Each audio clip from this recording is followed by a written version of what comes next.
طبی سائنس میں اس ماہ غیر معمولی پیشرفت ہوئی، جہاں مصنوعی ذہانت AI نے ادویات کی دریافت اور ذاتی نوعیت کے علاج میں مرکزی کردار ادا کرنا شروع کر دیا ہے۔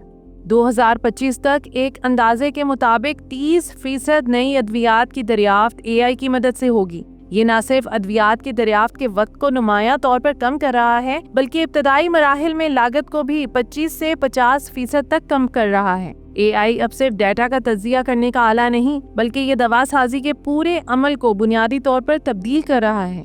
علاج کا فوکس اب انتہائی ذاتی نوعیت کی ادویات کی طرف منتقل ہو رہا ہے، جہاں ہر مریض کی منفرد جینیاتی ساخت، طرز زندگی اور ماحول کی بنیاد پر علاج تیار کیا جا رہا ہے۔ CRISPR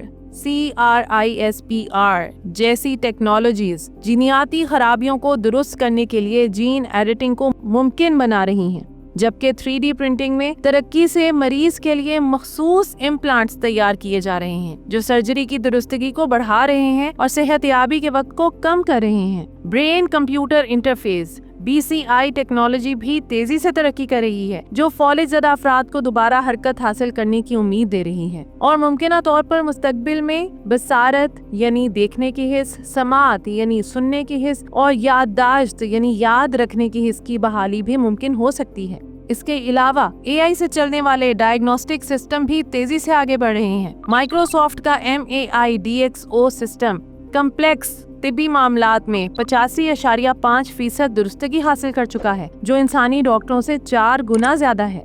طبی سائنس میں یہ پیش رفت صحت کے شعبے کو بدل رہی ہے اور ایک صحت مند مستقبل کی راہ ہموار کر رہی ہے۔